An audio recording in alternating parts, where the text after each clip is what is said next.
Hi guys, how are you? So God gave me a word, but I'm not sure if I'm talking to the person that may have self-sabotaged, or if I'm talking to someone that knows of someone who may have done this, or if I'm talking to someone and trying to help them prevent doing this.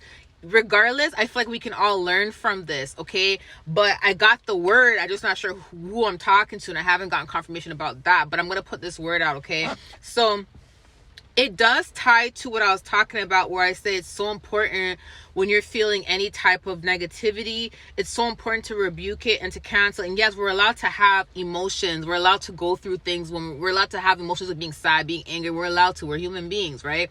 We're here to have the human being experience, but we also have to make sure that we just take accountability and not let it escalate. That's the main thing. Where we can go through things, we just have to make sure we don't let it escalate. This is why there's specific scriptures put in place, like James, being slow to speak, being slow to anger, and that teaches us self-discipline and not to allow the devil to tempt us, right?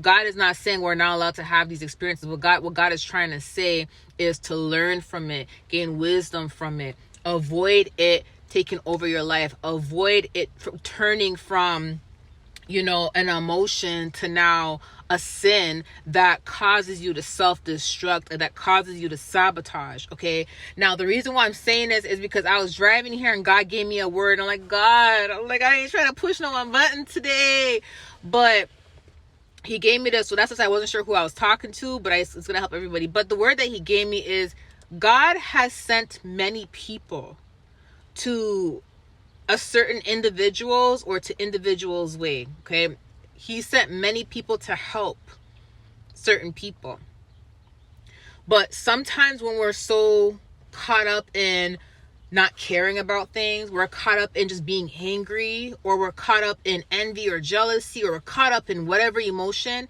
and we don't deal with it, we start to look at the world from the eyes of anger.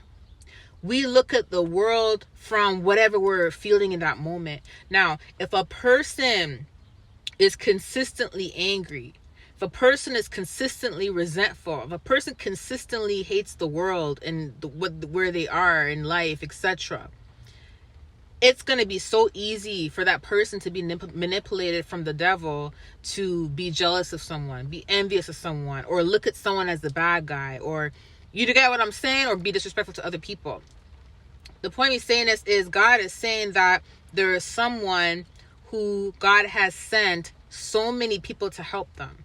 And every single person God has sent in this person's life to help them, they have self-sabotaged. As in, they turned against the person, they envied the person, they may have snapped at the person, whatever happened. He didn't go into details about that. He just said every single person that came into their life to help them, they self-sabotage.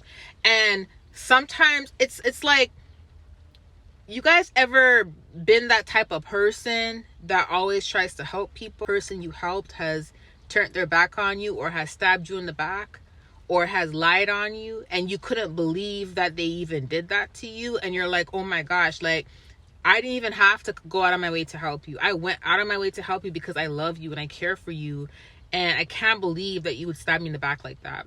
Or I can't believe you talked bad about me after I did this and did this. You think about the things that you do for people, not because there's strings attached, no, but because you really care for them, and you can't believe the type of betrayal that you have gotten right after doing this for them, right? There's a reason why some people, they consistently go through hardship. It's not only because of warfare, because we all go through warfare, okay? There's some people who choose to make their life complicated, because every time God sends a person in their life to help them, whether it's financially, whether it's emotionally, or someone, it's like for some reason they always end up stabbing a person in the back, or hurting the person, or doing something so messed up to the point where the people that were sent to help them, they remove themselves from the person. Like, okay, God sent me to help you, but me trying to help you, I'm being affected now I have to pull myself away. Because God may send someone in your life to help you, and to be there for you and tell someone, hey, this is going to be an assignment for you, but to a certain extent. Once God sees, okay, the person ain't appreciating my child, the person's mistreating my child and using my child, abusing my child, God will then tell his child to leave. Do you see what I'm saying? And then you're probably like, well, why would God put someone in that person's life if God already know their child's, that his child's going to get mistreated? Why would God even tell them to go there in the first place? Because sometimes God will use that as a learning experience for his child and for the other party. So when the other party says, God, you ain't sent me no one to help me, God can say, I've sent about 50 people this year and you have sabotaged every single one, and you have thought badly about every single one, or you have mistreated every single one. And he can that is like a self-reflecting lesson that person can learn. Do you get what I'm saying? But God does it to let people know that he does care and he's there. But sometimes, because of thoughts, because of manipulation from the enemy, sometimes people can self-sabotage. This is why there's a such thing as seasons, and this is why you always hear that saying, people come and go at specific seasons. Do you see what I'm saying? To teach us and to help us grow. And sometimes there's a specific assignment for you being there for someone for a certain season, or to, for a certain length of that season, and then God may now remove you, right? Some people, they're aware of it and they don't care. And some people, and what I mean by they don't care is like, someone may come to you and say, hey, come stay in my house. You have nowhere to go, come stay in my house. And they could be feeding you, putting clothes on your back and everything. But while you're staying in their house, you may be stealing from them. So you may not even look at it like, well, this person just brought me in their house, I'm not even going to do anything negative. This is a blessing. You may actually look at it like, what can I steal from this person's house? So the person may come and steal, and although the person is stealing, they may also, they may do a lot of foul things.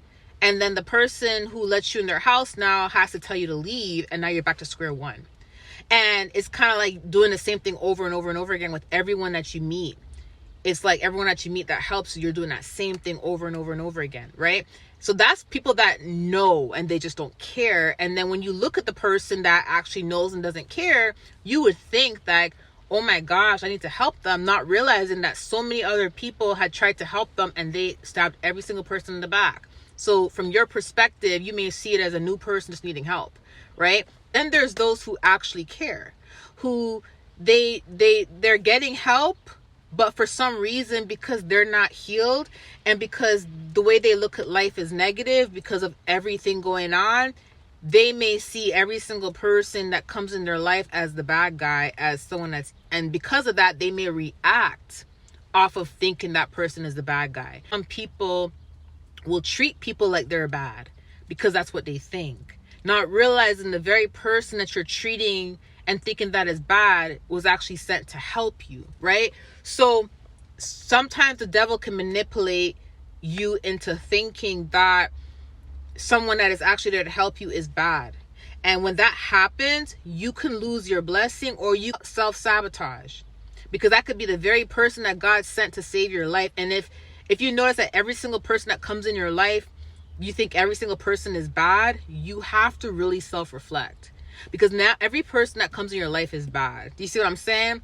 Like, I can literally look on my hands and I can name a lot of people that have been good to me, right? And if you can't name one person that has been good to you and everyone is bad, something's going on, because God said he has sent multiple people to a specific person, and every person he has sent, this person has self-sabotaged.